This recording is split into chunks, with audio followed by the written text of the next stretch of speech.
Sometimes the greatest gifts come to us in our darkest hours, wrapped in fur and carrying hope we thought was lost forever. Every parent knows the agony of losing a child, but few understand the 30-year journey of a father who blamed himself for something beyond his control. Elias Boone had been living alone in the Montana mountains since that terrible day, hiding from memories and the world that reminded him of his failures. The bitter cold suited his broken heart just fine. But on one night, when the blizzard howled like a banshee, a tiny white German shepherd puppy scratched at his cabin door. Half dead from the storm, the little creature looked up at him with eyes that seemed to see straight through to his soul.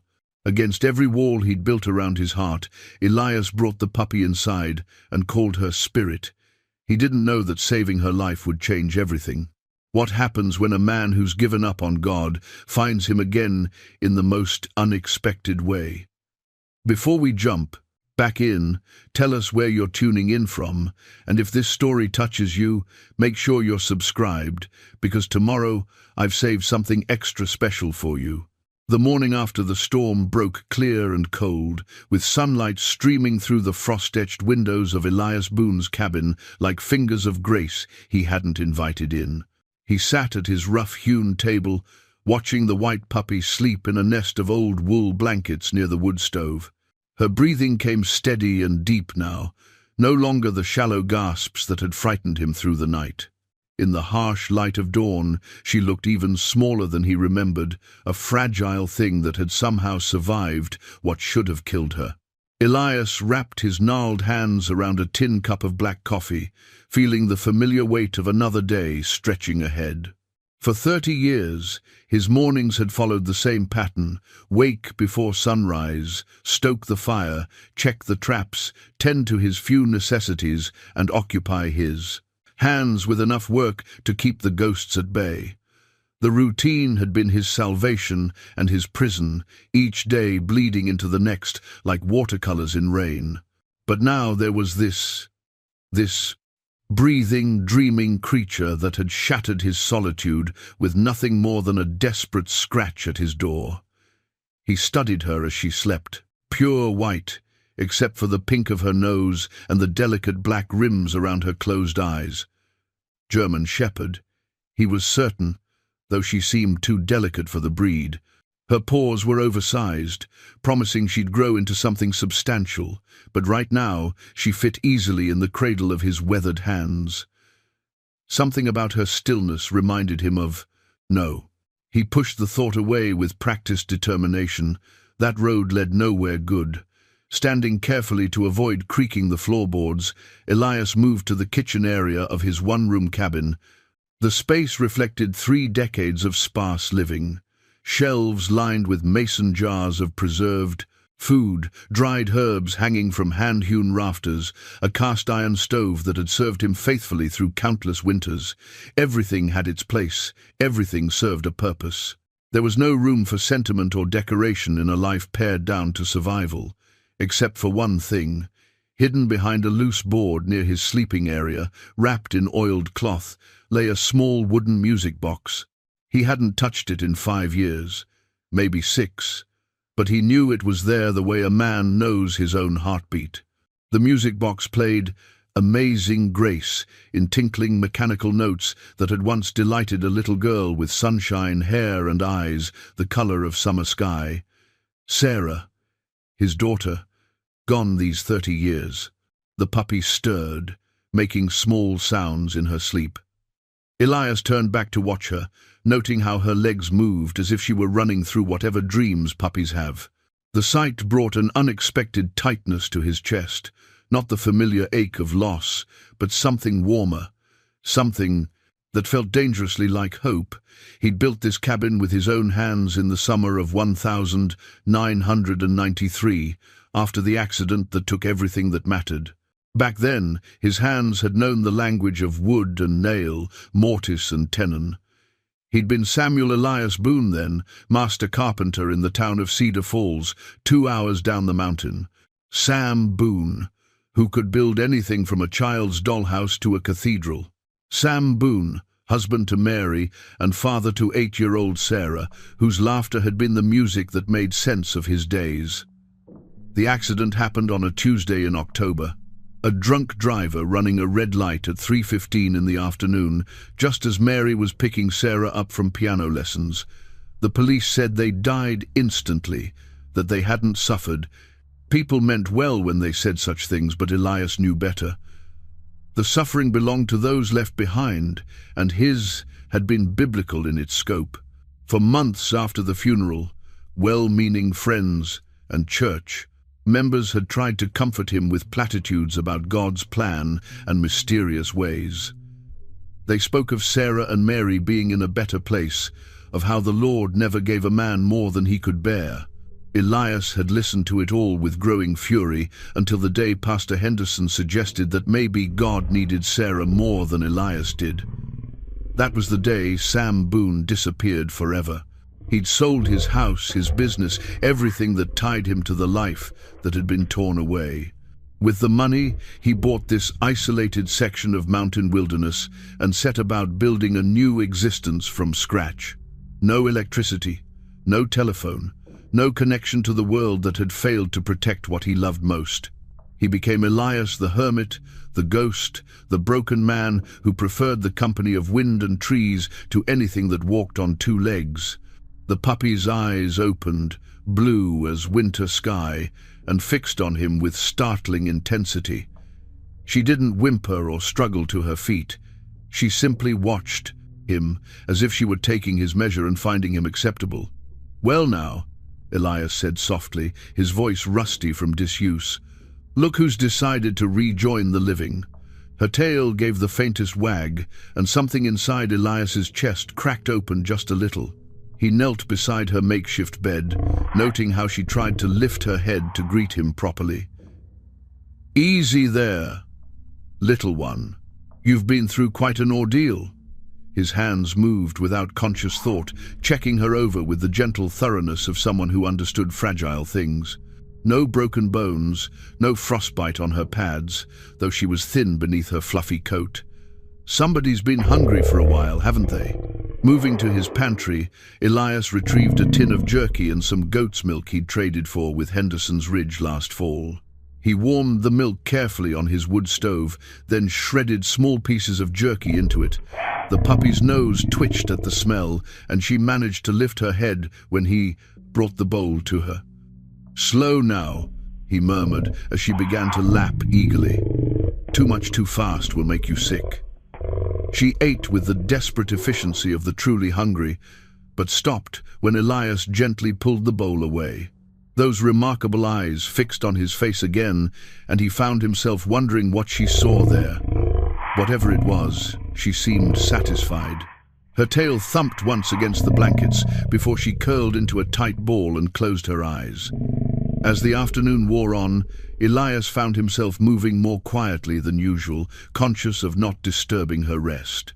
He went about his normal tasks, checking his snares, splitting wood for the evening fire, reviewing his dwindling supplies, but his attention kept drifting back to the small white form by the stove. When he returned from checking his perimeter, she was awake and sitting up, watching the door as if she'd been waiting for him specifically. "Miss me, did you?" The words slipped out before he could stop them, carrying a warmth he hadn't heard in his own voice for decades. This time her tail wagged with more enthusiasm, and she attempted to stand on unsteady legs. Elias was beside her in 2 quick strides, steadying her with gentle hands. "Not so fast there. You need to build your strength back up." But even as he said it, he could see the intelligence in her eyes, the determination to overcome whatever had brought her to his door, half dead and alone. As evening approached and he prepared his simple dinner, beans and bacon cooked over the fire, Elias found himself talking to the puppy. Nothing profound, just the quiet observations of a man long accustomed to his own company. He told her about the weather signs in the sky, about the tracks he'd seen near the creek, about how the old-timers used to predict harsh winters by the thickness of squirrel coats. She listened with the grave attention of someone who understood every word, her blue eyes never leaving his face. When full darkness fell, and it came time for sleep, Elias faced a dilemma he hadn't anticipated. For 30 years, he'd slept alone in the narrow bed he'd built into the cabin's wall. The thought of sharing that space with another living creature, even one as small as this puppy, felt like crossing a line he'd drawn in stone. But when she whimpered softly and tried to crawl closer to the dying fire, his resistance crumbled. "All right then," he said gruffly. "Just for tonight, mind you. Until you're stronger." He lifted her carefully, surprised by how light she still was, and settled her on the blankets at the foot of his bed. She immediately curled into the warmest spot she could find, which happened to be against his leg. The contact sent an unfamiliar shock through his system, the simple animal warmth of another living thing, trusting and unafraid. Lying in the darkness, listening to her quiet breathing, Elias found his thoughts drifting to memories he'd spent 30 years trying to bury. Sarah had always wanted a dog. "Please, Daddy," she used to say, "just a little one. I promise I'll take care of it forever and ever." But Mary had been allergic, and they'd compromised with a goldfish named Mr. Bubbles, who died after 6 months and broke Sarah's tender heart. "I'll get you a dog when you're older," he'd promised her, "when you can really take responsibility for something so important." Now, with this small creature pressed against his leg like a blessing he didn't deserve, Elias felt the weight of promises he'd never gotten the chance to keep. But perhaps God still honored the debts of broken fathers, even those who'd spent decades running from his grace. Just before sleep took him, he made a decision that surprised him with its certainty. "Spirit," he whispered into the darkness, "that's what I'll call you. Because that's what you are. A spirit come to remind an old fool that some things are worth believing in again."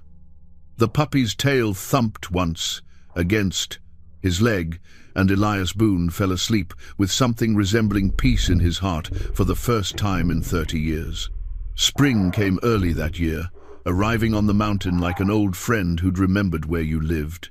The snow retreated in patches, revealing tender green shoots and the first brave wildflowers that dared to test the warming air. Elias had watched countless springs from his cabin window, but this one felt different. This one had spirit. Over the past 3 months, the puppy had grown into something remarkable.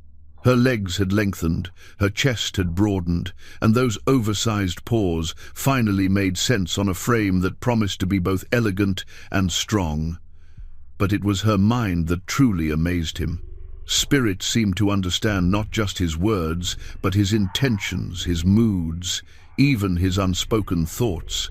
She'd appointed herself his shadow and guardian, following him on his daily rounds with the quiet confidence of someone who belonged. When he checked his traps, she waited patiently beside each one until he finished his work. When he split wood, she positioned herself just far enough away to avoid flying chips, but close enough to keep him in sight.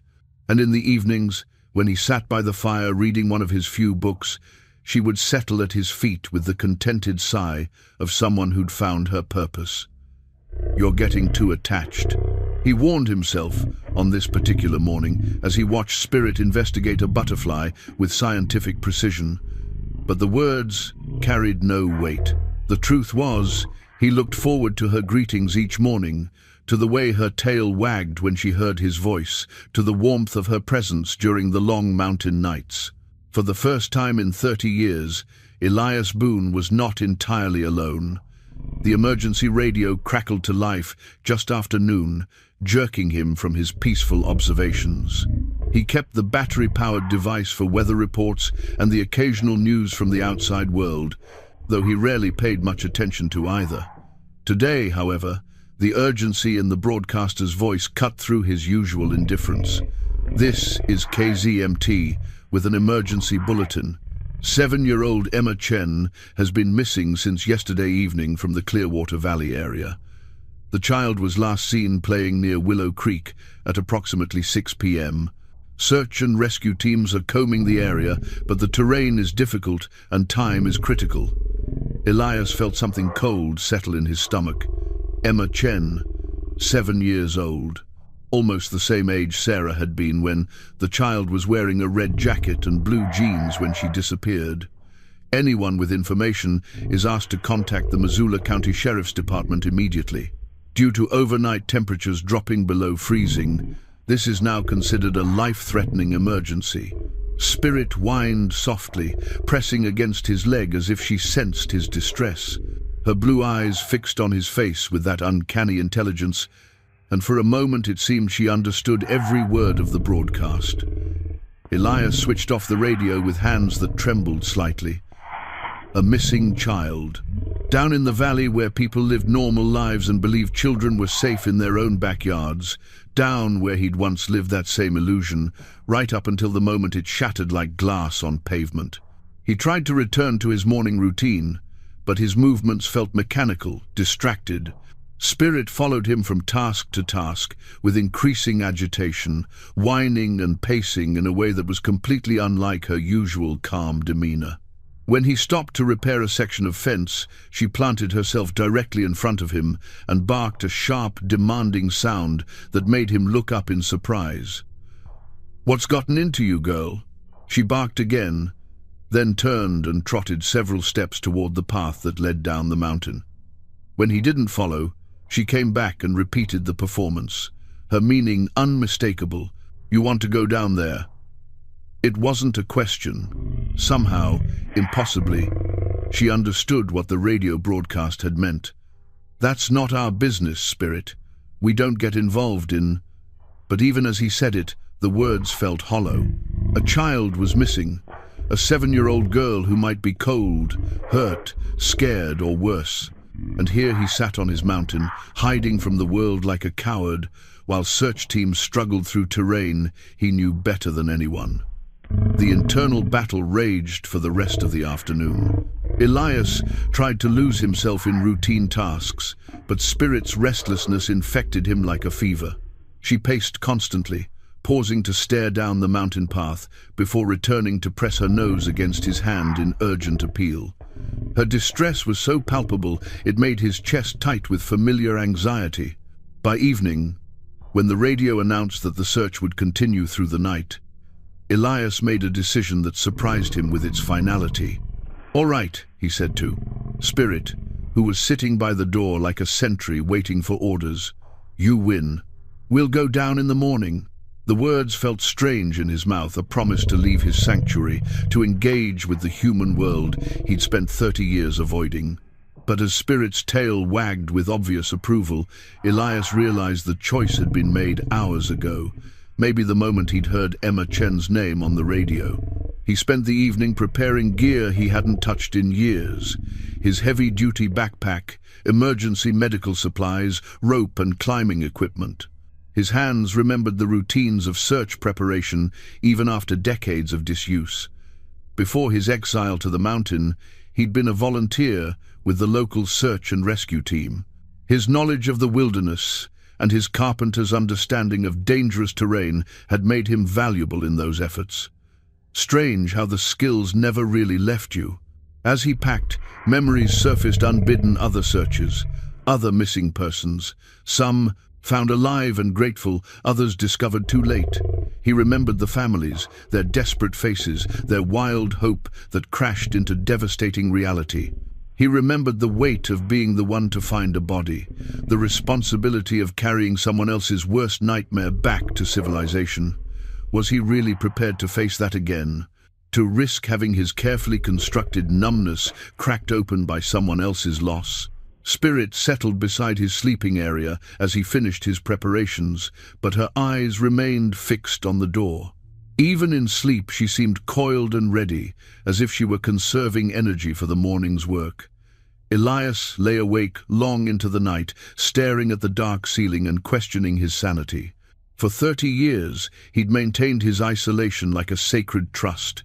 The mountain had been his refuge, his prison, his penance. Leaving it even temporarily felt like betraying everything he'd built in the aftermath of his loss. But Emma Chen was 7 years old. Sarah had been 8. The difference of a single year seemed meaningless in the face of a child's terror. Wherever she might be spending this cold spring night, If Chen died while he sat safely in his cabin, nursing his old wounds and protecting his precious solitude, could he live with that knowledge? Could he add that failure to the weight he already carried? The answer came with dawn's first light, clear and undeniable. Spirit was already awake when Elias rose, sitting alert by the door like she'd been waiting all night for this moment. Her eyes met his with an intelligence that still unsettled him, as if she understood not just what they were about to do, but why it mattered. "You know something I don't you, girl?" he asked softly as he shouldered his pack. "About why we need to do this." Spirit's tail wagged once, and she moved to the door with the purposeful stride of someone reporting for duty. Elias paused at the threshold of his cabin, looking back at the sanctuary that had sheltered him through 3 decades of grief and guilt. When he stepped across that threshold, he would be breaking the longest period of isolation in his adult life. He would be risking everything he'd carefully constructed to protect himself from further pain. But as Spirit pressed against his leg, warm and solid and trusting, Elias realized he was no longer the same man who'd fled to this mountain 30 years ago. That man had lost everything and chosen to live with nothing. This man, this father, whose heart had been thawed by a rescued puppy's unconditional love, might have something valuable to offer the world again. "All right, Spirit," he said, stepping into the morning air. "Let's go find Chen." The descent down the mountain felt like traveling backward through time. Each switchback of the familiar trail carried Elias further from the solitude that had defined him for 3 decades, and closer to a world he'd almost forgotten how to navigate. Spirit trotted beside him with unwavering purpose, her nose working constantly as she processed the changing scents that drifted up from the valley below. By the time they reached the tree line, Elias could see the organized chaos of a search operation spread across the meadows near Willow Creek. Vehicles clustered around what appeared to be a command post, sheriff's cars, fire department trucks, several civilian pickups, and an ambulance that sat waiting with grim patience. People moved between the vehicles with the urgent efficiency of trained responders, their voices carrying across the distance in fragments of coordination and concern. Elias paused at the edge of the forest, feeling 30 years of self-imposed isolation pressing against his shoulders like a physical weight. His hands, roughened by decades of mountain living, suddenly felt clumsy and uncertain. What did he think he was doing? These people had procedures, equipment, training. They didn't need some half-wild hermit stumbling into their operation with nothing to offer but good intentions and a dog. Spirit pressed against his leg, her solid warmth cutting through his spiral of doubt.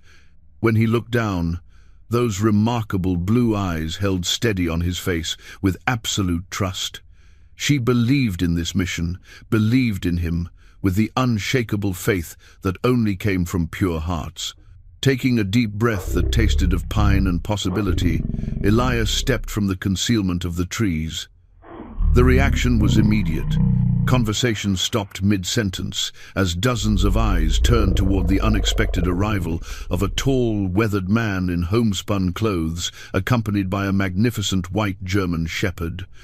Elias felt the weight of their stares, the whispered questions that passed between searchers who clearly didn't recognize him as one of their own.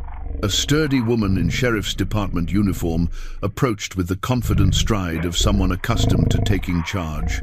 Her badge identified her as Deputy Maria Santos, and her expression mixed professional curiosity with barely concealed impatience. "Sir, I'm going to need you to step back from the search area. This is an active emergency operation."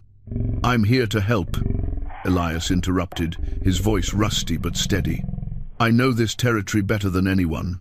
Been living up on the ridge for 30 years. Deputy Santos studied him with sharp eyes, taking in his homemade clothes, his hand-carved walking stick, the calm intelligence of the dog at his side. "You're the hermit," she said, not unkindly. "People talk about seeing you sometimes, but most folks thought you were just a local legend." "Real enough," Elias replied. And I know every creek, every trail, every place a scared child might hide or get trapped in this valley." Before Deputy Santos could respond, Spirit's head came up sharply. Her nostrils flared as she tested the air, and something in her posture changed, a subtle shift from alert attention to focused intensity. Without warning, she moved toward the creek bed with purposeful strides, her nose working overtime. "What's she doing?" Deputy Santos asked, her tone shifting from skepticism to interest. "She's tracking something," Elias said, following Spirit with growing excitement. "She's got the best nose I've ever seen." The searchers fell in behind them as Spirit led the way along the creek bank, her movements becoming more confident with each step. She paused occasionally to lift her head and test the air, then continued with renewed purpose. Elias watched her work with growing amazement. This wasn't random wandering, but methodical tracking behavior that spoke of instincts far beyond normal canine capabilities. 20 minutes downstream, Spirit suddenly veered away from the water and began climbing the steep slope toward a cluster of large boulders. Her tail was rigid with concentration as she approached a narrow gap between two massive stones. She stopped at the opening and looked back at Elias with unmistakable communication. Here, Deputy Santos was already speaking into her radio. "Command, this is Santos. The dog may have something. We're approximately a quarter-mile downstream from base, near the boulder field on the north slope." Elias knelt beside the gap, peering into the shadows between the rocks. "Emma?" he called softly. "Emma, are you in there?" "It's okay, sweetheart. We're here to help you." A small, frightened voice drifted from the darkness. "I want my mummy." The wave of relief that swept through the search team was almost tangible. Deputy Santos was immediately on her radio again, calling for the medics, while Elias assessed the situation. The gap was too narrow for an adult to enter safely, and the child's voice suggested she was wedged deep in the crevice. "Emma, my name is Elias," he said, keeping his voice gentle and calm. "I'm going to help you get out of there, okay? Are you hurt anywhere?" "My ankle hurts," came the small reply. "And I'm really cold." Elias pulled his emergency kit from his pack, removing a compact but sturdy rope and a small flashlight. His hands moved with practiced efficiency as he rigged a simple pulley system using the natural anchor points of the boulders. 30 years of mountain living had kept his rescue skills sharp, even if he hadn't used them on humans in all that time. "I'm going to send my dog down to you first," he told Emma. "Her name is Spirit, and she's very gentle. She'll keep you warm until we can get you out." Spirit needed no encouragement. As soon as Elias indicated the opening, she squeezed through the gap with surprising grace for her size. From inside the crevice came sounds of reunion, a child's sob of relief, and the soft whine of a dog offering comfort. The rescue took another hour of careful work. Using his hand-carved walking stick as a lever and rope system he'd rigged, Elias managed to widen the gap enough to extract both Spirit and Emma safely. The little girl emerged, clutching Spirit's fur like a lifeline, her tear-streaked face pressed against the dog's neck. The medics immediately took charge, but Emma refused to let go of Spirit, even as they assessed her injuries: a sprained ankle, mild hypothermia, dehydration, but nothing life-threatening. She whispered to the dog in the secret language that children and animals shared, and Spirit responded with gentle patience that brought tears to more than one searcher's eyes. As the ambulance prepared to transport Emma to the hospital, Deputy Santos approached Elias with something like awe in her expression. "That dog of yours," she said. "I've been with search and rescue for 15 years, and I've never seen anything like that." She knew exactly where to look. Elias nodded, watching Spirit receive gentle pats and grateful words from the other searchers. "She's special," he said simply. "Always has been. The Chen family is going to want to thank you both." "Properly," Deputy Santos continued. "What you did here today, just doing what needed doing," Elias interrupted, suddenly uncomfortable with the attention. The successful rescue had filled him with a satisfaction he hadn't felt in decades, but the growing crowd of grateful responders made his hermit instincts twitch with anxiety. But as he watched Emma being loaded into the ambulance, still calling out goodbye to Spirit, Elias realized something had fundamentally changed. For 30 years, he'd told himself that his isolation protected him from the pain of loss. Today, he'd learned that it also protected him from the joy of saving something precious. Spirit pressed against his leg as the emergency vehicles began their journey back to civilization, and Elias found himself wondering what other miracles might be waiting down the mountain. The journey back up the mountain should have felt like a return to sanctuary, but Elias found himself walking slower than usual, as if his feet were reluctant to leave the world below. Spirit seemed to sense his conflicted mood, staying closer than normal and occasionally looking back toward the valley where they'd left Emma Chen, safe in the hands of trained medical professionals. By the time they reached the cabin, the sun was setting behind the peaks in shades of gold and crimson that painted the snow-capped summits like burnished copper. It was the kind of evening that had once brought Elias deep peace, but tonight the beauty felt hollow somehow, as if he was seeing it through glass that separated him from something he couldn't quite name. Inside the familiar walls of his cabin, Elias moved through his evening routine with mechanical precision. He fed the fire, prepared his simple dinner, checked his supplies for tomorrow's needs. But his hands felt restless, his thoughts scattered like leaves in an autumn wind. The successful rescue should have filled him with satisfaction. Instead, he felt oddly incomplete, as though he'd started a conversation that needed finishing. Spirit settled in her usual spot near the fire, but her attention kept drifting to the radio. Every few minutes, she would lift her head and stare at the silent device, as if willing it to speak again. "You miss her already, don't you?" Elias asked softly. "That little girl." Spirit's tail thumped once against the floor, and her blue eyes held a depth of understanding that still unsettled him. Sometimes it seemed she grasped things that should have been beyond any animal's comprehension: human emotions, unspoken needs, the weight of choices not yet made. As if summoned by their shared restlessness, the radio crackled to life with the evening news. The broadcaster's voice carried the warm satisfaction of someone delivering good news for once. In our lead story tonight, 7-year-old Emma Chen was found safe this afternoon after spending nearly 24 hours lost in the Clearwater Valley wilderness. The child was discovered by an unlikely rescue team, a reclusive mountain man and his remarkable German shepherd, who seemed to know exactly where to look. Elias felt heat rise in his cheeks.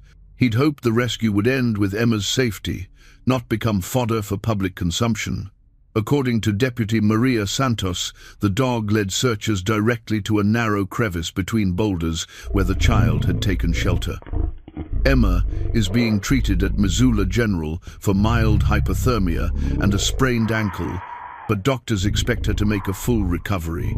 The broadcaster continued with details that made Elias increasingly uncomfortable, descriptions of his mysterious hermit lifestyle, speculation about his background, and effusive praise for Spirit's tracking abilities. By the time the report concluded with a promise to follow up on this heart-warming story of community and courage, Elias was ready to disappear into the wilderness permanently. But Spirit had other ideas. Over the following days, their mountain sanctuary became something it had never been before, a destination. First came Deputy Santos, hiking up the steep trail with a hamper of food from Emma's grateful family and an invitation to visit the little girl in the hospital. Then Pastor Matthews, whom Elias vaguely remembered from his former life, appeared at the door with words of encouragement and gentle questions about returning to the community fold. Each visitor brought the same message. The outside world had noticed Elias Boone, and they wanted him back. The attention made him deeply uncomfortable, but he couldn't deny the change it worked in Spirit. The dog seemed to come alive around people in a way that her mountain existence, peaceful as it was, had never provided. With Deputy Santos, she demonstrated tracking behaviors that amazed the experienced officer. With Pastor Matthews, she displayed a gentleness that seemed almost therapeutic, as if she understood the old minister's arthritic joints and adjusted her enthusiasm accordingly.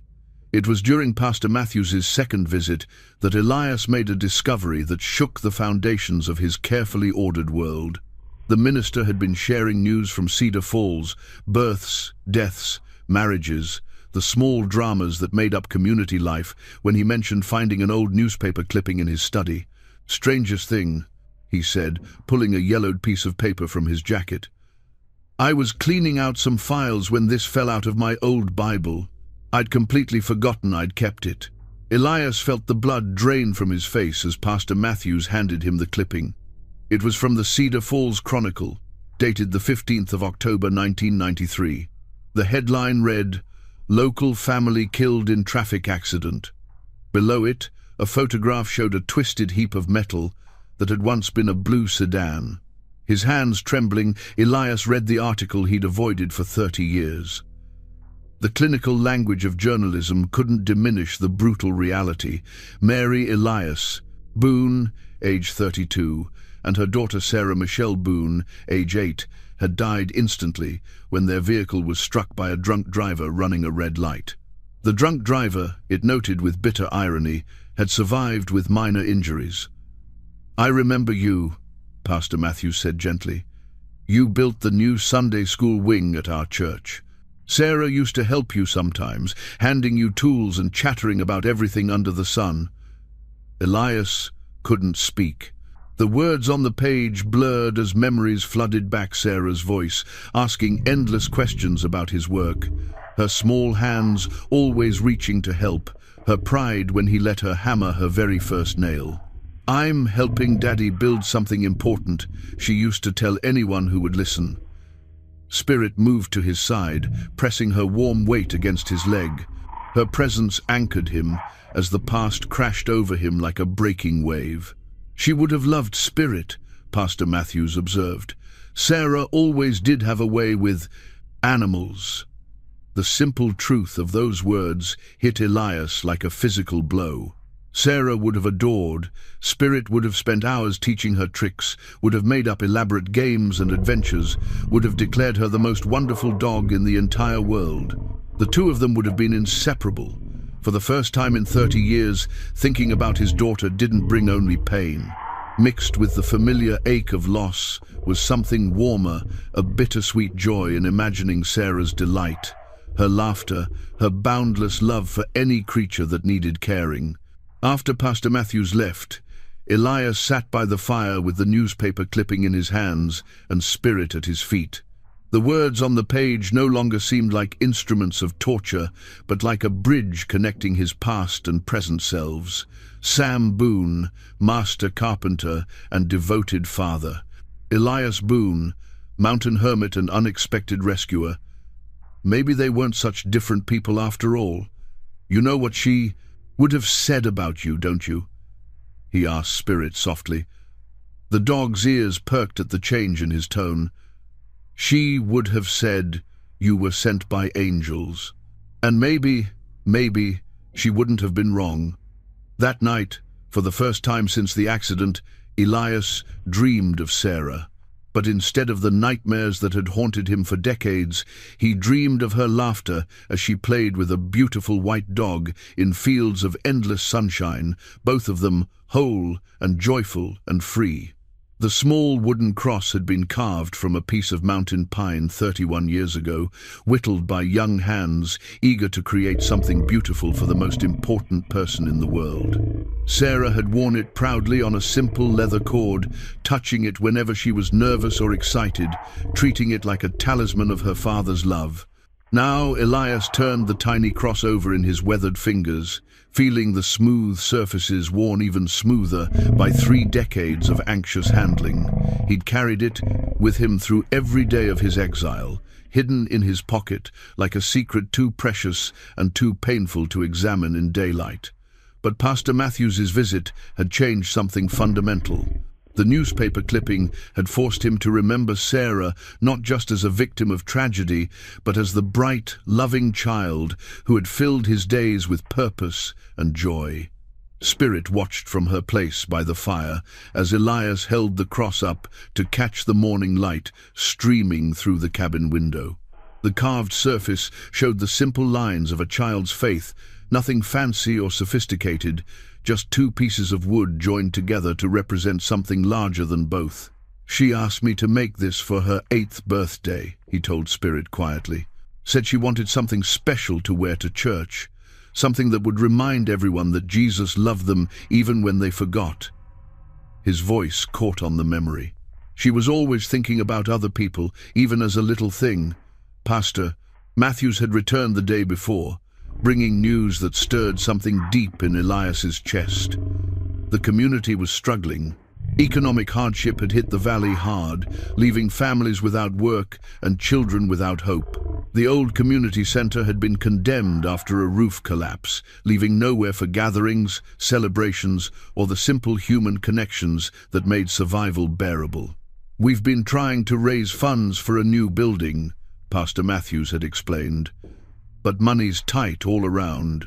The Chen family has been organizing what they can. They're so grateful for what you did for Emma, but we need skilled hands more than donations right now. Skilled hands." The words had echoed in Elias's mind long after the pastor departed. His hands were skilled, trained in the old ways of building that lasted.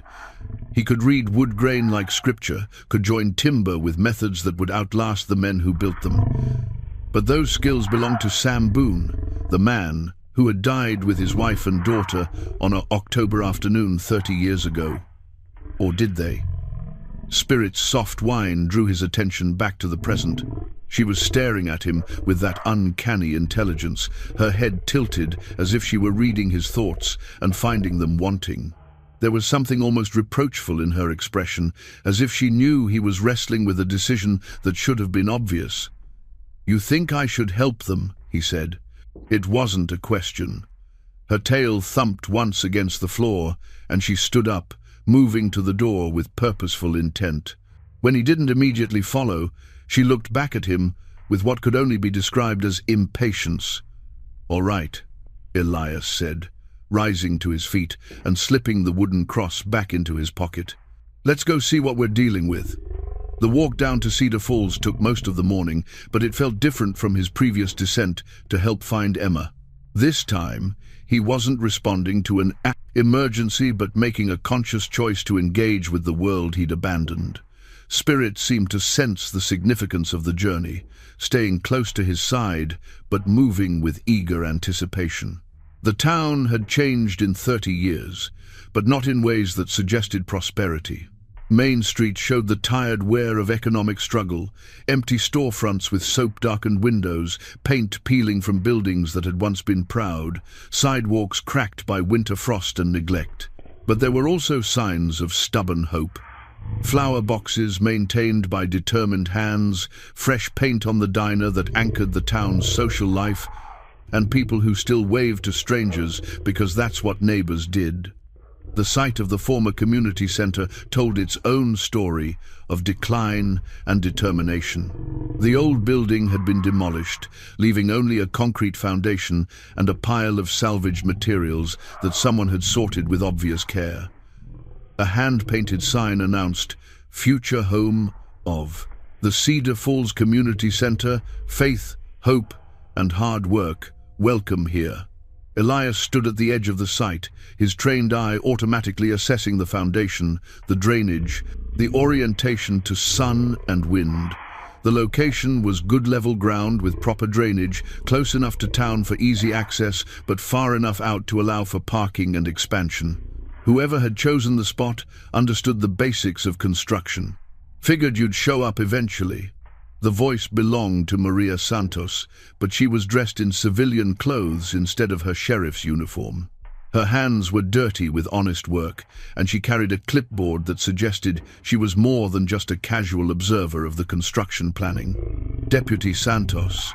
Elias nodded. "Didn't expect to see you here." "It's Maria when I'm not on duty," she said with a slight smile. "And this is my off-duty passion project. The Chen family put me in charge of coordinating volunteers." She gestured toward the PERT Foundation.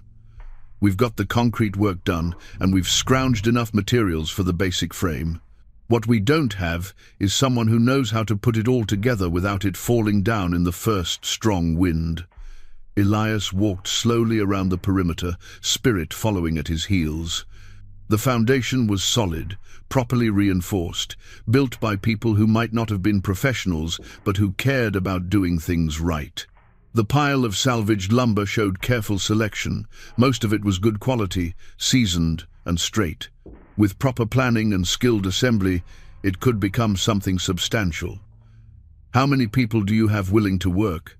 he asked. 15 to 20 on weekends, maybe 8 to 10 who can do weekday evenings," Maria replied. "Most of them don't know much about construction, but they're eager to learn and not afraid of hard work." Elias nodded, his mind already beginning to organize the project into manageable phases. Frame first, then roof, then walls, and finishing. With careful planning and good supervision, a dedicated crew could have a basic building enclosed before winter arrived. "You'll need someone to boss the work," he said carefully. "Someone who knows building codes and can keep people safe around power tools and heavy lumber." "We were hoping," Maria said quietly, "that someone might volunteer for that position." Spirit pressed against his leg, as if urging him toward a decision that his heart had already made. The wooden cross in his pocket seemed to grow warmer against his fingers, and for a moment he could almost hear Sarah's voice. "Build something important, Daddy. Build something that helps people." "I'll need a full materials list," Elias said, surprised by the steadiness of his own voice. "And a proper work schedule that doesn't kill anyone with over-enthusiasm. And everyone follows my instructions without argument, even if they think they know a better way." Maria's smile could have powered the entire valley. "Does that mean—" "It means Sam Boone is coming out of retirement," Elias said, and felt 30 years of isolation crack open like an egg, revealing new life inside. The sound of hammer on nail had a rhythm that spoke to something deep in Elias's soul, a steady percussion that measured hope in quarter-inch increments. 3 weeks into the community center project, the basic frame rose from the foundation like a promise being kept, each joint and beam testament to the power of skilled hands guided by patient hearts. Elias stood back to survey the morning's progress, noting how the volunteers had grown more confident with their tools. What had begun as an awkward collection of well-meaning amateurs had evolved into something approaching a real crew. Old Henry Morrison, who'd been a farmer all his life, turned out to have an intuitive understanding of load-bearing principles. Young Marcus Chen, Emma's teenage brother, possessed the quick reflexes and fearless balance that made him a natural for high work. Even Pastor Matthews proved surprisingly capable with a circular saw once someone convinced him that measuring twice and cutting once was biblical wisdom in action. But it was Spirit's role in the project that truly amazed everyone. The German Shepherd had appointed herself official safety inspector, seeming to sense danger before the humans recognized it. She would position herself between workers and potential hazards, bark warnings when someone ventured too close to an unstable stack of lumber, and somehow always knew when someone was about to make a mistake that could cost fingers or worse. "That dog of yours is worth 3 OSHA inspectors," Marcus Chen had observed the previous afternoon, after Spirit's timely warning prevented him from stepping through a gap in the subflooring. Now, as Elias examined the morning's work, Spirit trotted over with something in her mouth.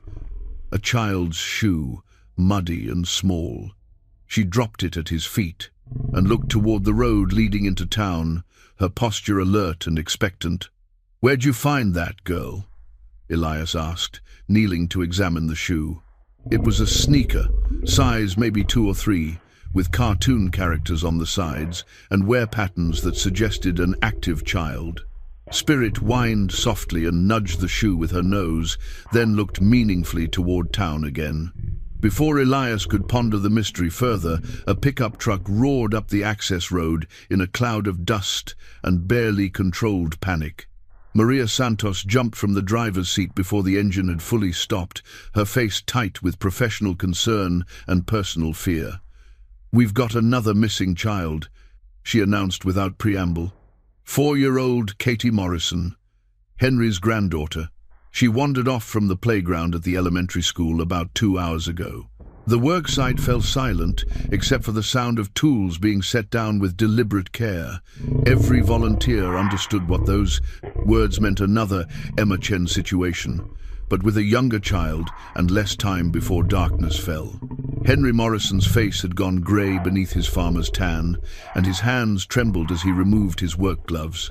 Spirit picked up the little sneaker again and carried it to Maria, dropping it at her feet with obvious intent.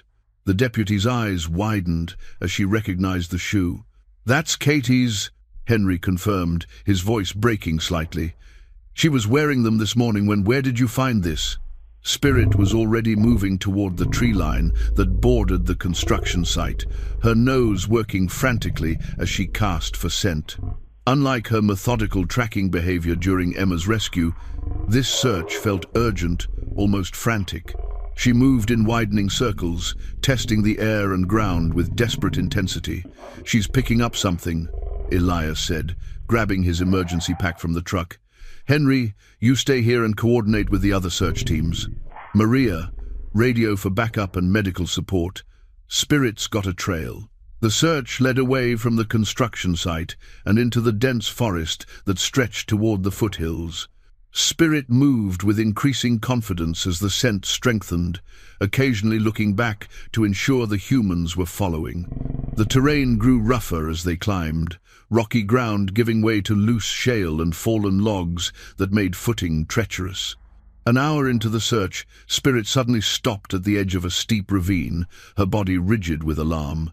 Below them, barely visible through the undergrowth, Elias could see a flash of red that might have been a child's jacket. "Katie," he called, his voice echoing off the rocky walls. "Katie, can you hear me?" A small, frightened voice drifted up from the depths. "I'm stuck. I can't get out!" The ravine was perhaps 15 feet deep, but nearly vertical on both sides. Katie Morrison sat on a narrow ledge about halfway down, her red jacket torn and her face streaked with tears. Above her, the crumbling edge of the ravine showed where she'd likely fallen through what had appeared to be solid ground. Elias assessed the situation with the practiced eye of someone who'd spent decades navigating mountain hazards. The child appeared uninjured but trapped. The ledge was too narrow for her to move safely, and any attempt to climb would likely send loose rock down on her head or cause her to fall the remaining distance to the rocky bottom. "I need rope and anchors," he told Maria, who was already coordinating rescue resources via radio. "And someone needs to keep her calm while I set up the rigging." As if understanding exactly what was needed, Spirit positioned herself at the edge of the ravine and began what could only be described as a conversation with the trapped child. Her soft whines and encouraging barks seemed to calm Katie's panic, and soon the little girl was talking to the dog as if Spirit could understand every word. "The nice doggy says you're going to help me," Katie called up to Elias. "She says not to be scared because you help people." Working with the efficient haste of someone whose skills had been tested in genuine emergencies, Elias rigged a simple but secure rappelling system using the climbing gear he'd carried for 30 years of mountain living. His rusty workshop tools, carefully cleaned and sharpened over the past weeks, proved invaluable for creating anchor points in the rocky soil. The descent took only minutes, but securing Katie for the ascent required more time and patience. The 4-year-old was frightened but cooperative, trusting in the gentle authority of the weathered man who spoke to her in the same calm tones he'd once used with his own daughter. "My granddad is building something," Katie chattered as Elias secured the safety harness around her small frame. "He says you're the best builder in the whole world." "Your granddad's a smart man," Elias replied, testing the knots one final time. "Now, we're going to go up together, just like riding an elevator. Spirit will be waiting for us at the top." The ascent was textbook perfect, slow, controlled, with constant communication between Elias and the support team above. Katie giggled when she saw Spirit's anxious face peering over the edge, and the reunion between dog and child brought tears to more than one searcher's eyes. As the medical team checked Katie over and pronounced her miraculously uninjured, Maria Santos approached Elias with something like awe in her expression. "2 rescues in a month," she said. "People are going to start thinking you and Spirit are some kind of guardian angels." Elias glanced down at the little girl, who was now sitting with Spirit and describing her adventure in the breathless detail that only children could manage. The wooden cross in his pocket seemed warm against his fingers, and he found himself thinking of another little girl who would have loved this fearless, chattering child. "Maybe," he said quietly, "guardian angels come in all shapes and sizes. Maybe they look like German shepherds, or carpenters with rusty tools, or communities that care enough to build something together." That evening, as the volunteers returned to work with renewed purpose, Elias realized something had fundamentally shifted in his understanding of himself and his place in the world. Sam Boone, master carpenter and devoted father, wasn't dead after all. He'd just been waiting for the right moment to come back to life. The letter arrived on a Tuesday morning, carried up the mountain by Pastor Matthews, along with his usual collection of community news and gentle encouragements. But this envelope was different, official, bearing the letterhead of the Montana State Veterinary Research Laboratory, addressed to the guardian of the German shepherd known as Spirit. Elias accepted the envelope with growing unease. He'd forgotten about the blood sample doctor. Rebecca Hartwell had requested during Spirit's routine examination the previous month. The young veterinarian had been fascinated by Spirit's remarkable abilities and had asked permission to conduct some genetic testing. "For scientific curiosity," she'd explained. "Dogs with such exceptional tracking and rescue instincts often have interesting bloodlines."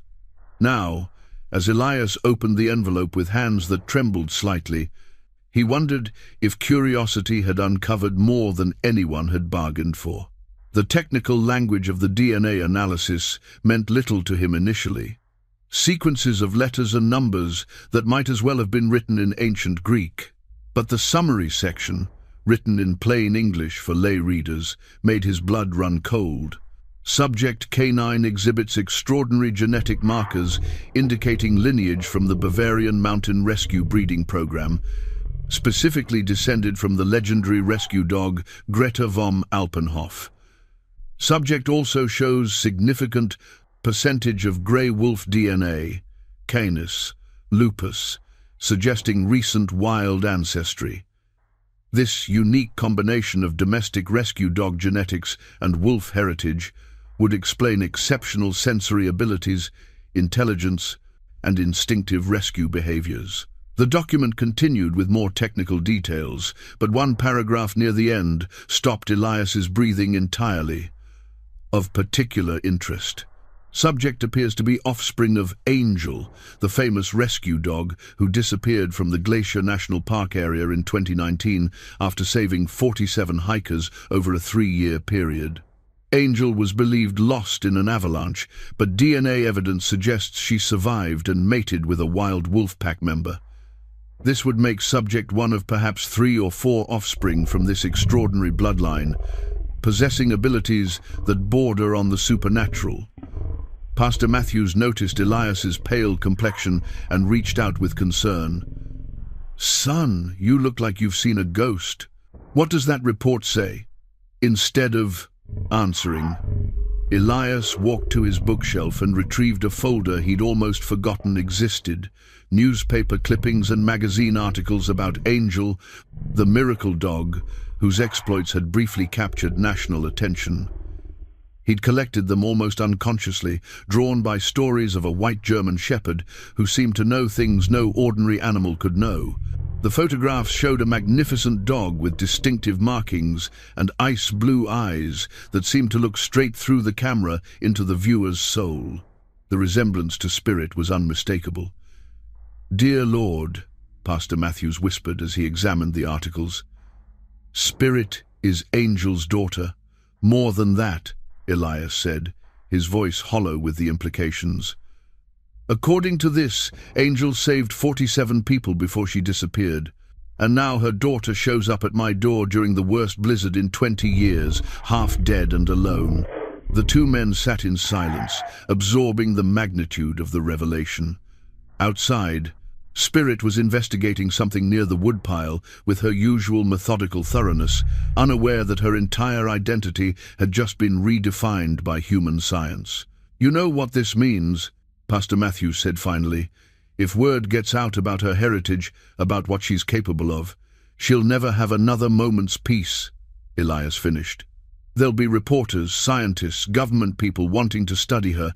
They'll want to breed her, clone her, turn her into some kind of laboratory specimen." The thought of Spirit caged in a research facility, poked and prodded and studied like an interesting specimen, made Elias's stomach clench with protective fury. For 8 months, she'd been simply his companion, his salvation, his reminder that some things in the world were worth caring about. Now she was potentially the most genetically valuable dog on the planet. Pastor Matthews was reading through the articles with growing amazement. "Listen to this," he said, pointing to a magazine feature from 2018. "Angel once led a search team to 5 separate groups of stranded hikers in a single day, covering 30 miles of mountain terrain and somehow knowing exactly where each group was located. Park rangers said it was impossible. No dog could track that many different scents across such distances. And this one," the pastor continued, finding another clipping, "a family trapped in their car during an avalanche. Angel dug through 12 feet of snow in sub-zero temperatures, working for 18 straight hours until she reached them. The rescue workers said she never stopped, never rested, never seemed to doubt she'd find them alive." Each story painted a picture of abilities that transcended normal canine capabilities. A dog that seemed to operate on instinct, bordering on the supernatural, guided by some inner compass that pointed toward human suffering with unerring accuracy. "But she disappeared," Elias noted, reading the final article in The Collection. "March 2019, during a rescue operation in an avalanche zone, they found her tracks leading into an unstable area, then nothing. Search teams looked for weeks. She went up into the high country," Pastor Matthews said softly, "probably denned with wolves during the summer, had her pups in the wild. Spirit and maybe a few siblings, growing up half wild until something drove them back down toward civilization. The implications multiplied like ripples in a pond. If Spirit possessed even a fraction of her mother's abilities, she represented something unprecedented, a bridge between the domestic and wild worlds, carrying instincts and capabilities that evolution had spent millennia perfecting. Her rescues of Emma Chen and Katie Morrison weren't just lucky breaks or good training. They were expressions of a genetic heritage that made her fundamentally different from any ordinary dog. "What are you going to do?" Pastor Matthews asked gently. Elias looked out the window at Spirit, who had apparently determined that the woodpile contained no immediate threats and was now performing her customary patrol of the cabin's perimeter. She moved with the fluid grace of her wolf ancestry, but paused frequently to check on his location through the window, the devoted loyalty of her domestic heritage. She was, he realized, exactly what the genetic analysis claimed, a perfect fusion of wild capability and civilized purpose. "I'm going to protect her," he said with quiet determination, "from anyone who would use her for their own purposes. From scientists who would treat her like a specimen instead of a soul.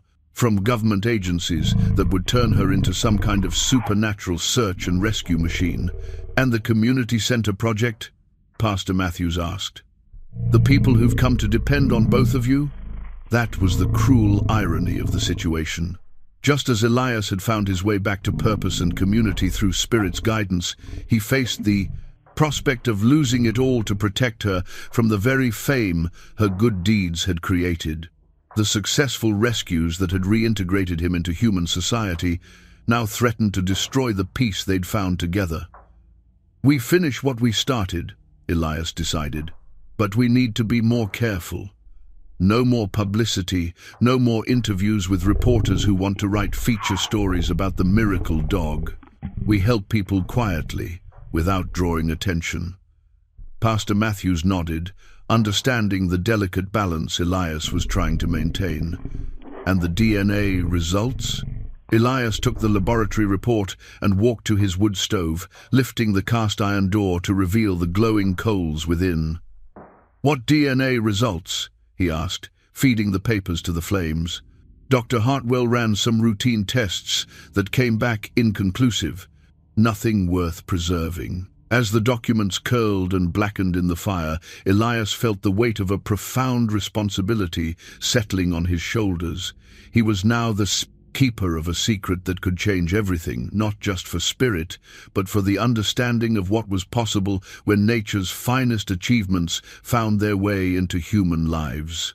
Outside, Spirit completed her patrol and trotted to the door, looking expectantly toward the window. Her blue eyes held that familiar intelligence, that uncanny awareness that made him wonder sometimes if she knew more about her own nature than he did. "Come on, girl," he called, opening the door. "We've got work to do."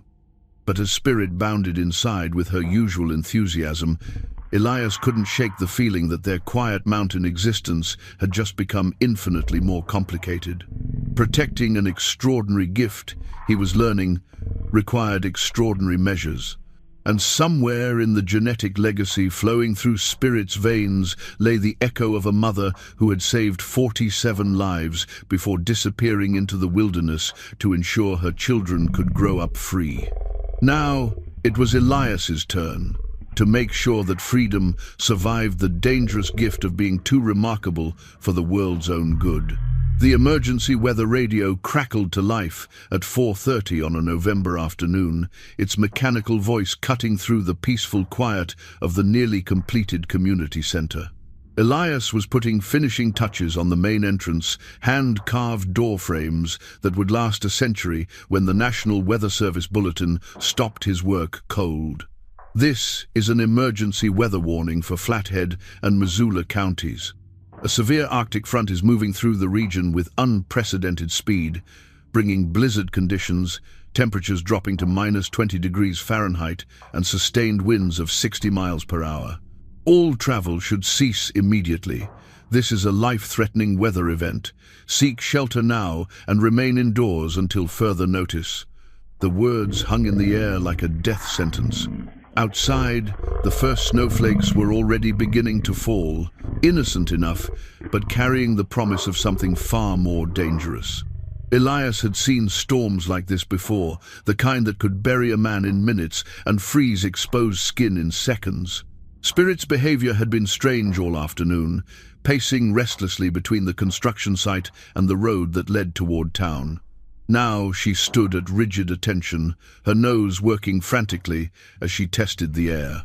Every line of her body spoke of urgent alarm, as if she sensed something beyond the approaching storm. "Easy, girl," Elias murmured, but his own instincts were beginning to echo her agitation. After 8 months together, he'd learned to trust Spirit's supernatural awareness of danger. If she was this unsettled, there was more than weather to worry about. The radio continued with additional warnings, but it was the final bulletin that sent ice through Elias's veins. The Clearwater Valley Elementary School reports that their field trip bus has not returned from the geological survey site at Bear Creek Canyon. The bus was scheduled to return at 3 p.m. and is now 90 minutes overdue. With current weather conditions, this has become a search and rescue emergency. Spirit's whine cut through the radio static like a knife. She moved to Elias's side and pressed against his leg, her blue eyes fixed on his face with desperate intensity. In that gaze, he saw something that made his breath catch the same supernatural certainty she'd displayed during the rescues of Emma Chen and Katie Morrison, but magnified to an almost frightening degree. "You know something," he said, kneeling to place his hands on either side of her head. "You know where they are." Her tail wagged once, sharp and urgent, then she moved toward his emergency pack with purposeful strides. The meaning was unmistakable. Time was running out, and they were the only ones who could help. Elias's mind raced through the implications. Bear Creek Canyon was 15 miles of rough mountain road, from the community center, accessible only by a winding route that became treacherous in good weather and potentially lethal in a blizzard.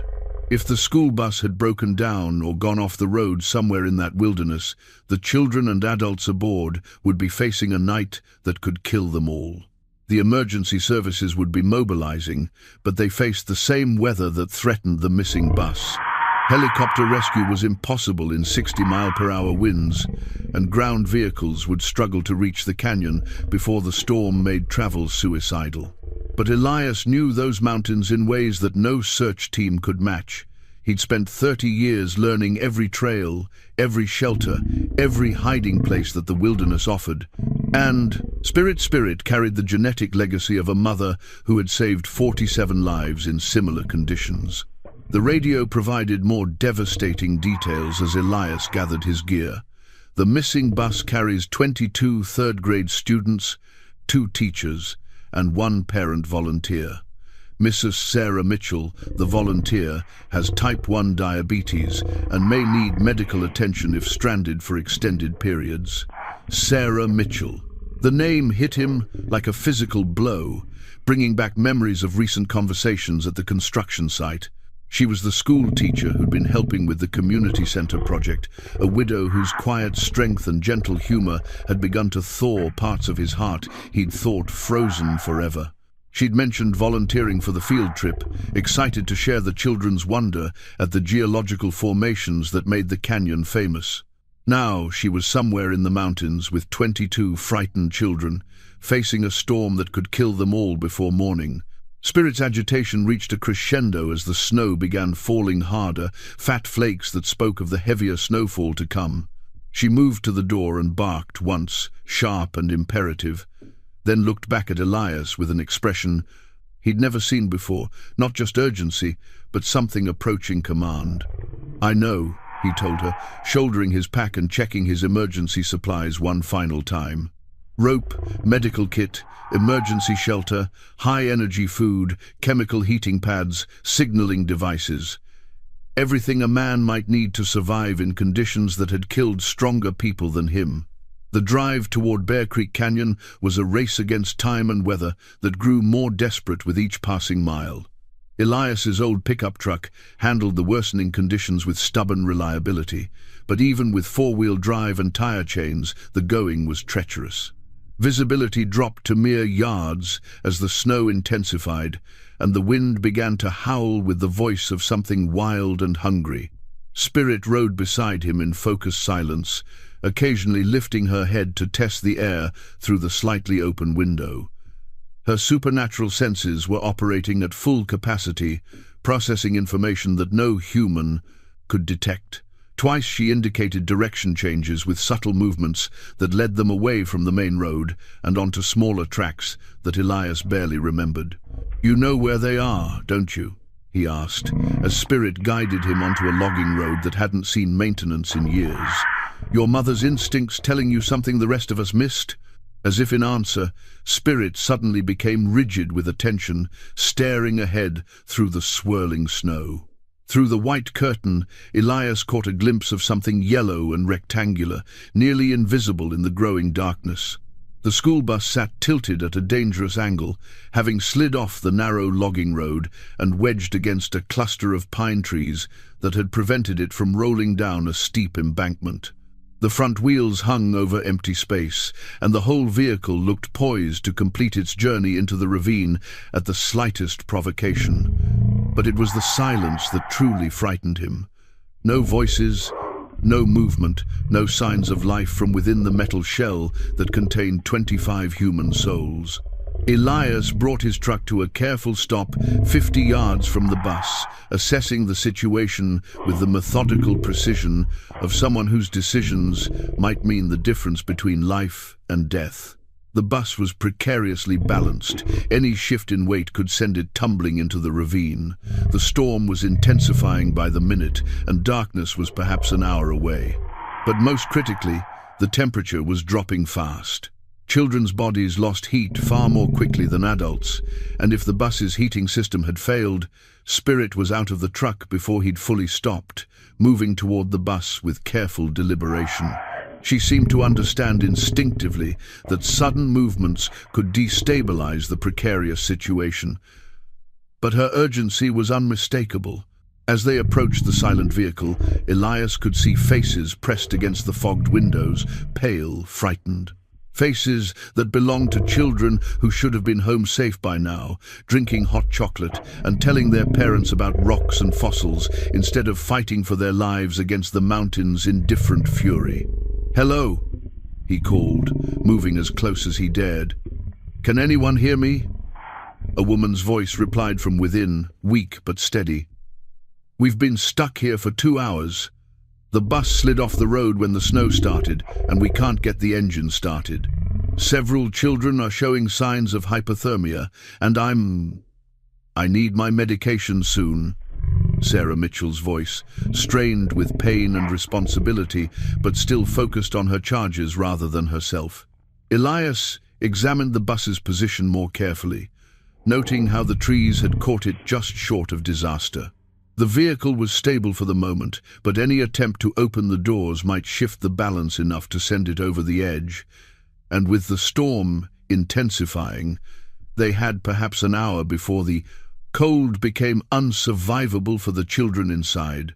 Spirit pressed against his leg, and when he looked down, her eyes held something he'd never seen before, not just intelligence or determination, but something that seemed almost like communication, as if she were trying to tell him something vitally important about what needed to happen next.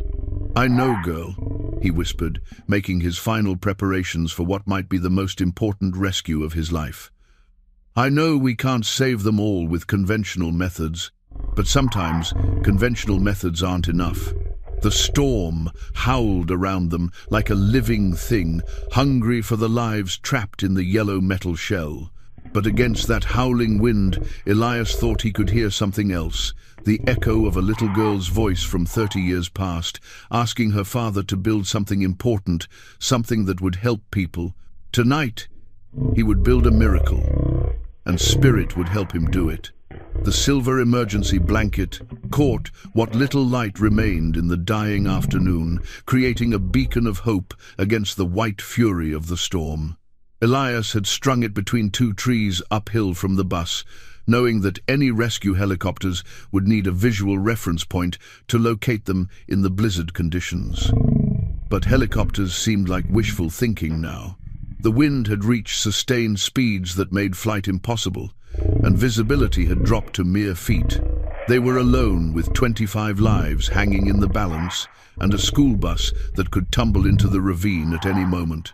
Spirit worked beside him with supernatural focus, her wolf heritage fully emerged in the life or death situation. She moved with fluid grace across the treacherous terrain, somehow finding solid footing on ground that threatened to give way beneath Elias's boots. Her nose worked constantly, processing information from the storm that guided their rescue efforts with uncanny precision. "The back emergency door is nose. Our best option," Elias called to Sarah Mitchell through the fogged windows. "But I need everyone to move very slowly to the rear of the bus. Any sudden shifts could send you over the edge." Sarah's response came through chattering teeth. "The children are scared. Some of them are too cold to move easily." That was the cruel mathematics of the situation. The children needed to move to facilitate rescue, but hypothermia was robbing them of the coordination and strength required for movement. Meanwhile, every minute that passed brought the storm closer to lethal intensity. Spirit pressed against Elias's leg and looked up at him with those remarkable blue eyes. In them, he saw something that made his breath catch not just determination, but a kind of supernatural certainty. She knew something he didn't, understood some aspect of the rescue that his human senses couldn't grasp. "What is it, girl?" he asked, kneeling beside her despite the driving snow. Spirit moved toward the bus with deliberate steps, then began what could only be described as a conversation with the trapped occupants. Her barks carried different tones, gentle woofs that seemed designed to calm frightened children, sharper calls that conveyed urgency, and soft whines that somehow communicated comfort across the barrier of glass and metal. The effect was immediate and miraculous. Through the windows, Elias could see the children's faces turning towards Spirit's voice, their panic subsiding into something resembling calm attention. A few managed to wave at the remarkable dog who had appeared in their darkest hour like an answer to prayer. Working with the methodical precision that had served him through 3 decades of mountain survival, Elias rigged a safety line from his truck to the bus's rear emergency door. If the vehicle did shift, the rope might provide enough support to prevent disaster. It wasn't perfect, but in conditions like these, imperfect solutions were often the difference between life and death. The emergency door opened with a screech of protesting metal, and immediately the bus shifted slightly on its precarious perch. Elias's heart stopped as the yellow vehicle tilted another degree toward the ravine, but the safety line held, and the trees groaned under increased pressure without breaking. "Easy now," he called into the bus's interior. "I'm going to take the children one at a time, smallest first. We'll get everyone out safely." The first child was a tiny girl named Lucy, no more than 7 years old, who emerged from the bus wrapped in coats that made her look like a small, frightened bundle.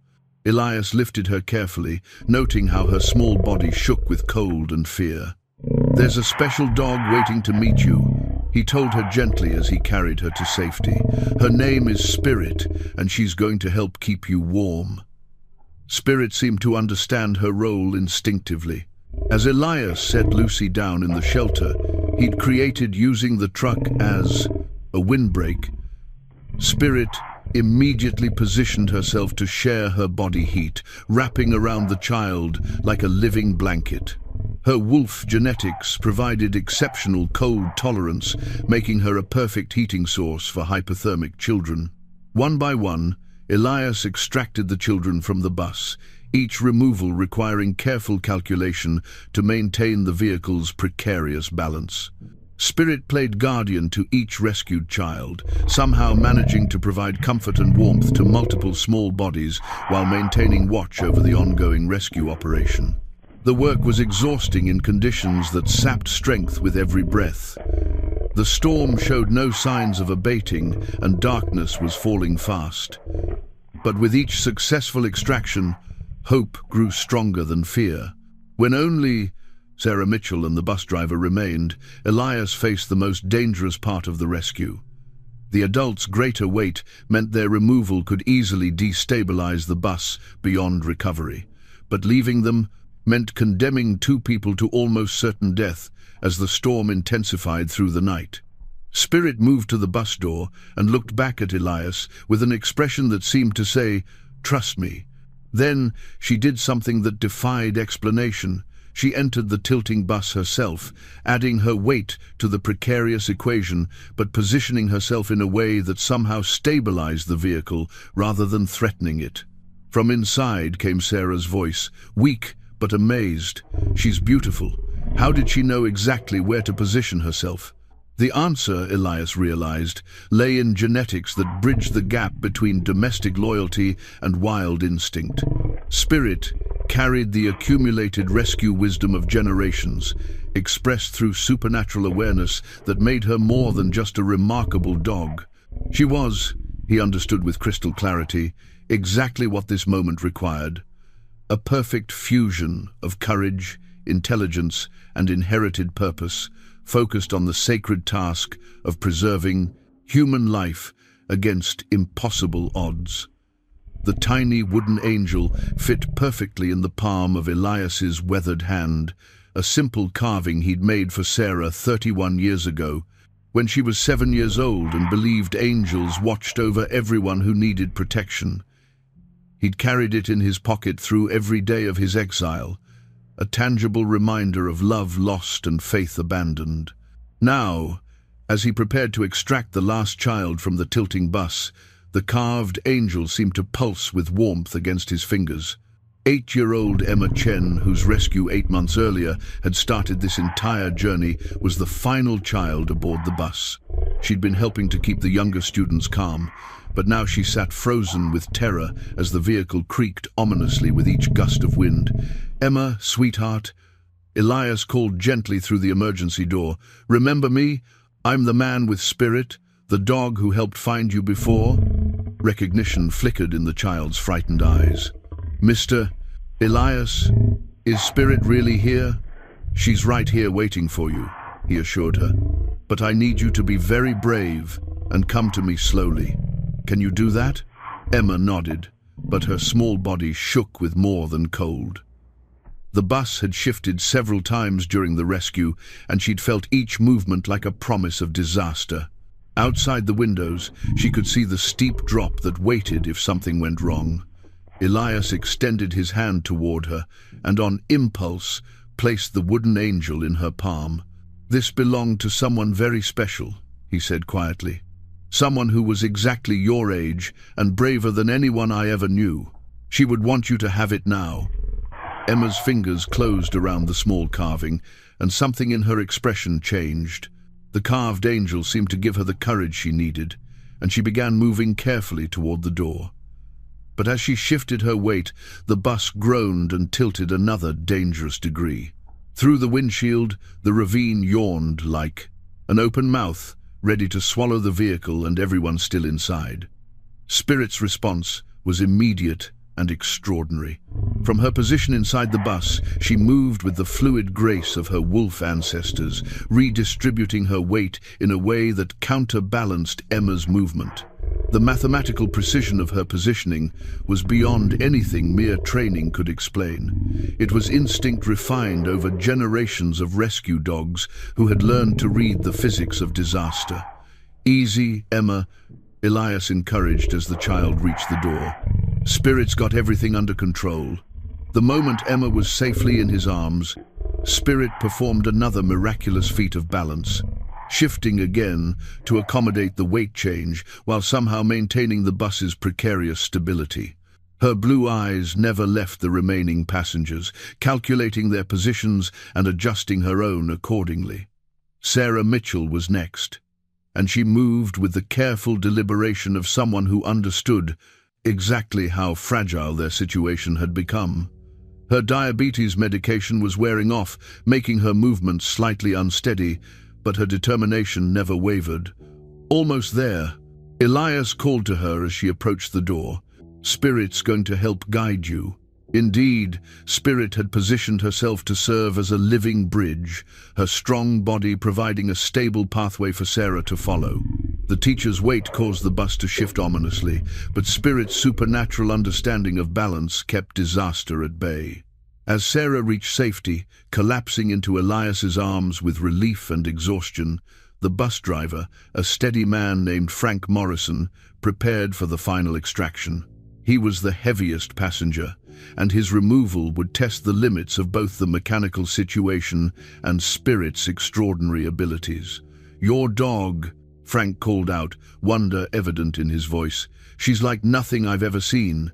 It's like she knows exactly what this bus is going to do before it does it." Spirit's wolf heritage had fully emerged during the crisis. Her supernatural senses processed information about weight distribution, structural stress, and environmental factors with computational precision that defied explanation. She was no longer just a remarkable rescue dog, she was the living embodiment of 47 lives saved by her legendary mother, channeling generations of accumulated rescue wisdom. The final extraction required perfect timing and absolute trust. As Frank moved toward the door, Spirit performed one last, miraculous adjustment, her body becoming a counterweight that held the bus stable just long enough for the driver to reach safety. The moment Frank cleared the emergency door, Spirit leaped from the bus with explosive power. The vehicle, no longer held in balance by her supernatural positioning, groaned once and then toppled into the ravine with a crash that echoed through the storm like thunder. 25 lives had been saved by margins. measured in seconds and inches, preserved by the convergence of human determination and canine instinct that transcended the boundaries of the possible. As Spirit made her rounds among the rescued passengers, checking each person with the thorough attention of a trained medical professional, Elias felt something profound settle in his chest. The wooden angel had found its way to exactly the right hands at exactly the right moment, just as Spirit had found her way to his cabin door 8 months earlier. In the distance, the sound of approaching snowmobiles announced the arrival of conventional rescue teams. But the real rescue, the one that had saved 25 lives from certain death, had been accomplished by an extraordinary dog, carrying the genetic legacy of 47 previous saves, and a mountain hermit who had finally remembered that some things were worth risking everything to protect. Emma Chen still clutched the wooden angel as the rescue teams wrapped her in warming blankets. And when she looked up at Elias with grateful eyes, he saw something that had been missing from his life for 31 years. The perfect fusion of past love and present purpose, carved from mountain pine and blessed by hands that had learned to build hope from heartbreak. 6 months later, on a perfect spring morning that painted the Montana mountains in shades of gold and green, 2 simple gold wedding bands caught the sunlight streaming through the windows of the completed Cedar Falls Community Center. The rings lay on a velvet cushion that rested between the paws of a magnificent white German shepherd, whose blue eyes sparkled with what could only be described as satisfaction. Spirit had appointed herself ring-bearer for the wedding of Elias Boone and Sarah Mitchell, and she took the responsibility with the same supernatural seriousness she brought to all her duties. Dressed in a simple white ribbon that matched her snow-colored coat, she sat with perfect posture at the front of the community center that Elias had built with his own hands and the help of neighbors who had become family. The building itself stood as testament to what was possible when skilled hands worked with loving hearts. Every joint was perfect, every beam straight and true, every detail crafted to last generations.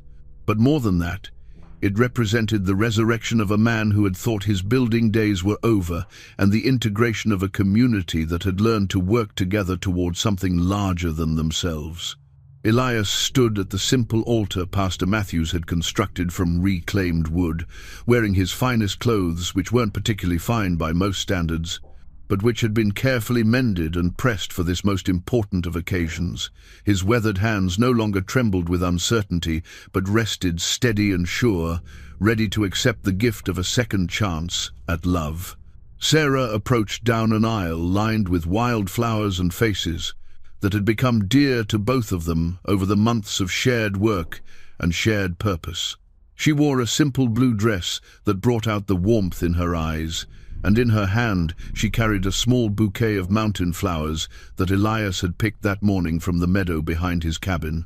Behind her walked Emma Chen, now 9 years old and perfectly healthy, carrying the wooden angel that had comforted her during the darkest moments of the bus rescue. She'd insisted on being part of the ceremony, declaring that anyone who owned such a special angel and such a wonderful dog deserved to have the prettiest wedding in Montana history. The ceremony itself was simple, reflecting the straightforward faith of people who had learned that the most important things in life required no elaborate decoration. Pastor Matthews spoke of love that endured through loss, of hope that survived the darkest winters, and of the mysterious ways that Providence sometimes used 4-legged angels to guide human hearts back home. Do you, Samuel Elias Boone, take Sarah Elizabeth Mitchell to be your wife, to love and cherish through all the seasons of life that remain to you? I do, Elias said, his voice steady with a certainty that surprised him. For 30 years, he'd believed his capacity for such love had died with his first family. Now he understood that the heart, like the mountain meadows, could experience multiple springs if given proper tending.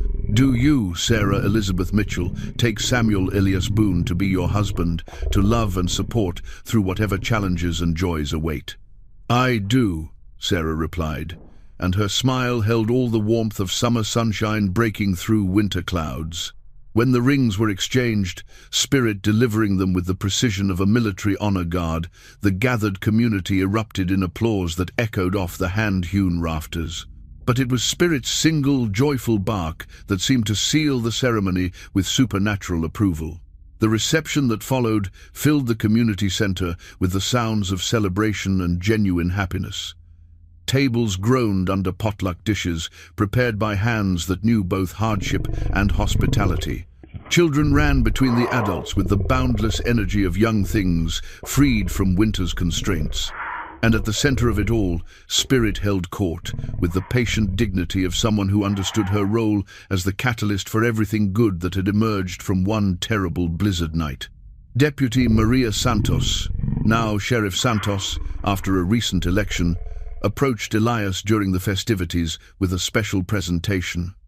"On behalf of the Missoula County Sheriff's Department," she announced, "I present Spirit with official certification as a search and rescue dog, first class, with special commendation for extraordinary service to the community." The certificate was framed in wood that Elias had carved himself, featuring Spirit's name and a list of her official rescues: Emma Chen, Katie Morrison, and the 25 lives saved during the bus incident.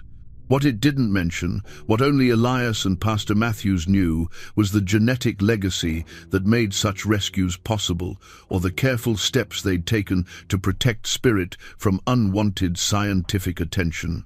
As the afternoon sun slanted through the windows of the community center, Elias found a quiet moment to watch his new wife working with a group of children who were learning basic woodworking skills at a table he'd built specifically for teaching. Sarah's gentle encouragement and natural teaching ability had made the program one of the center's most popular offerings. "Teaching them well," Pastor Matthews observed, joining Elias at his observation post. "Those children are learning more than carpentry from you." "Learning that broken things can be repaired," Elias agreed. "That good work done with care lasts longer than anything built for speed or profit, that there's honor in using your hands to create something useful." Spirit appeared at his side, pressing her warm weight against his leg in the gesture that had become their private communication. When he looked down, her blue eyes held all the wisdom of wild places and tame hearths, of legendary mothers and rescued daughters, of the mysterious connections that bound all living things in webs of purpose larger than individual understanding. "What do you think, girl?" he asked quietly. "Did we build something worth keeping?" Her tail wagged once, definitive and content, and Elias Boone, no longer the hermit of the mountain, but the carpenter, the husband, the man who had learned that salvation sometimes came wearing fur and requiring nothing more than an open door and a willing heart, smiled with the deep satisfaction of someone who had finally found his way home. Outside the windows of the community center he had built with love and populated with hope, the Montana mountains stood eternal and beautiful, holding space for all the stories yet to be told by the people who had learned to build their lives on foundations of faith, community, and the unshakable belief that every soul, human and canine alike, deserved a chance at redemption.